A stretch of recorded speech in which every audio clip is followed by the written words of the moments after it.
let me ask you this question. I don't want everyone to know where you live, but if I arrived at your doorstep and knocked on the door, you, as a courteous woman, which you are, would open the door and say to me, welcome, which would be an acknowledgement that I wasn't in my own place, I was in someone else's place. But the someone else, you, were making me welcome.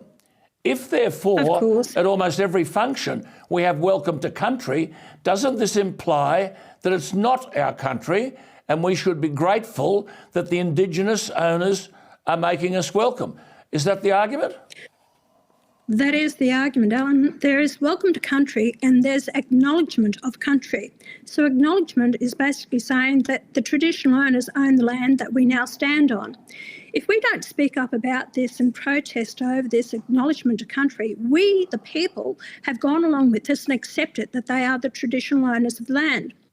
I may be, out on the left wing here, whatever I'm saying here, but what I'm saying, Ellen, is if we don't speak up against this welcome to country or flags on the floor of Parliament that hasn't been endorsed by the Australian people, we are going to head down the path of dividing us as a nation. They own 32% of the native title land now as it is. Now they're pushing for welcome to country and the acknowledgement of country and also the voice to Parliament.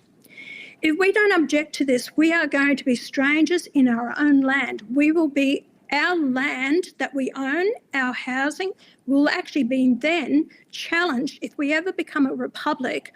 That is, we have acknowledged as native title land and we will be paying them again for our land. That's correct. You see, Australia Day then becomes Invasion Day. But again, Keith Windschuttle, the historian, says, under international law, Australia has always been regarded as a settled country, according to the legal judgments in international law, both here and around the world. He said, until the law changes, there is no basis on which to say invaded. But Pauline, this stuff is taught in university schools. We are browbeating young people to the point of intimidation, which prevents them from challenging these notions. The younger generation come through the educational system and the universities have to go along with this way of teaching, otherwise they won't get passed in their classes. That's correct. So they won't achieve what they want to achieve. As the older generation dies out, we know the country to have been, what it was like.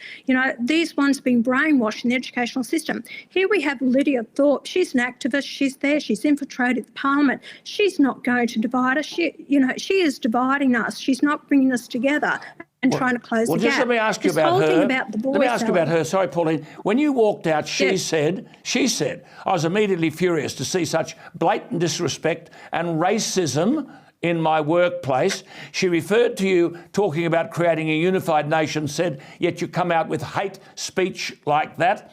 I mean, she describes you as the racism poster girl. How do you respond to that?